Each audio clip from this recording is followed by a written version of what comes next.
Welcome back to World Crisis Radio. Webster Tarpley reporting tonight from Beirut, Lebanon. Let me just repeat our usual invitations. Keep up with everything on tarpley.net. I hope that some of my material is up there. Let me just point my internet control room, if I can, in the direction of the following things. Yesterday, being Thursday, I was able to record a couple of programs for television stations in Damascus. One of them was about a 1-hour interview, and the other one would have been about 30 minutes. The 1-hour one was done with a simultaneous Arabic translation. This was, I think, quite interesting. And then the other one was done in English with a very smart young interviewer, and that's one unit. Now, today there was this press conference here in Beirut, which was addressed by the Mother Superior of the Greek Melkite Catholic Monastery, Catholic again meaning supporting the Pope of Rome. This is the Saint James the Mutilated. It's not the St. James some people might think. It's not the St. James the Apostle Jesus loved. It's not the so-called brother of Jesus, of the 12 apostles. This is another St. James coming from Iran, and he was cut into pieces by his enemies, and he serves as a symbol of the reunification of Christianity. So, for reasons that we're going to mention a bit, the idea is that the Christians in these areas, and again, Syria has about 15% Christians. They are some of the most threatened people. It's also a very interesting story. In Iraq, you had Chaldean Christians. The Chaldeans, some of them at least, or most of them, being allied with the Roman Pope. They're the ones who were driven out when the place was divided into Kurds and Sunnis and Shiites under U.S. auspices. The U.S. approach to the Middle East is obviously a divide and conquer strategy based on exacerbating and playing to these sort of sectarian differences.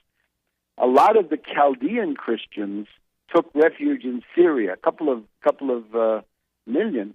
And the Syrians extended immediate access to the social safety net to those Christians, the Chaldeans in particular, coming from Iraq, or anybody or any Christian was going to get immediate access to the social safety net, social payments, and some hope for housing and some kind of allowances, right? To keep body and soul together. That is why when Iraq voted against Syria in the Arab League last week, in this monstrous spectacle of betrayal, there was a real deeply felt resentment by the Syrians against Iraq. And of course, I guess Iraq is an occupied country still and will be for quite a while. But this left a very, very bad taste. So this is the condition of the Christians. So the initiative for the trip that I took was coming from groups within the Christian community of Syria. So let me just go back and wrap up the visit that we took to the Damascus Military Hospital. Another case that we had. This is Hama now. This is the place north of Homs, where a lot of stuff is also going on. This is an ambush now.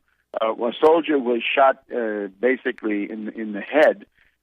This was 30 soldiers and an officer. They walked into an ambush. They started shooting back. They don't know, the guy we talked to didn't know how many shooters, terrorists there had been, and they were dressed in civilian clothes, normal stuff, not black, not hooded. But some of them were hooded. And again, the Kagula, right? The Kagula Revolution, right? We had the Green Revolution, the Orange Revolution, the Roses Revolution, all these wonderful Cedars Revolution. now we have the Kadula revolution, which basically means fascists. So he was set on by 5 to 6 attackers, and some of these were hooded. So that's basically the picture. So we have 3 samples, and I'll try to write this up when I can. 3 samples being the city of Homs, the question of this fuel oil demonstration.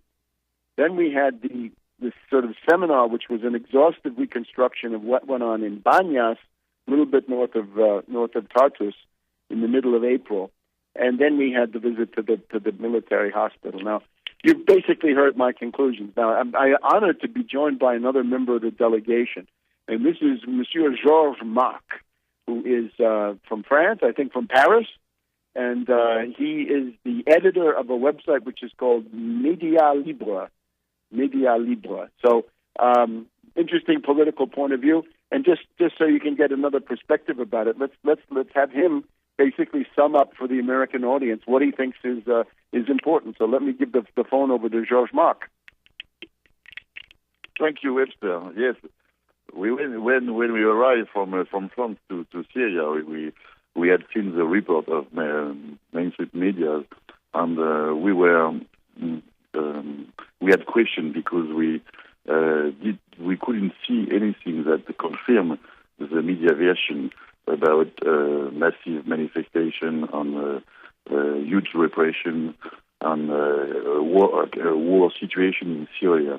So we were told the same thing every day, but we couldn't see anything that confirmed that situation. So we were very curious about that.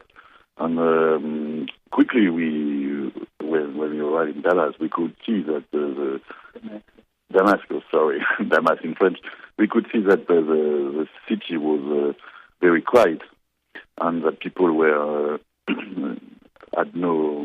were in a normal situation. We could walk all around the city, go to the shop, and discuss with people freely, and no one was scared, and no one tell us anything about big manifestation or terror from the government. And most of the population was saying that they didn't want any external intervention in Syria. And most of them, I have to say, support their president. I couldn't say what percent of this population supports Bashar al-Assad, but I guess most of the population supports him. The manifestation we've seen were to support the president. So it was very interesting. And afterward, we went to Homs, the city. We were told that it was in war in Syria. The Syrian war was in Homs, we are told. And it is the same thing, because even if it's not as quiet as Damascus, and even if we could see that there is some trouble in the city, there were no huge manifestations, and the army was very, how would you say, on ne pouvait pas beaucoup voir l'armée. No big show of military force. Yes, no big show of military force, and people was talking with us. We could visit an hospital, and it was not a war situation. But what we heard in the city is that effectively people was very scared about terrorist attacks and attacks from little groups that killed everybody as soon as they can. So military first, but also civilian. That's what so I think the music is coming. I give you back. Thank you, Georges Marc. That was excellent. So that's it. That's our report tonight from Beirut, Lebanon. Thank you very much. Keep up with Tarpley.net and keep up with Webster Tarpley Twitter feed.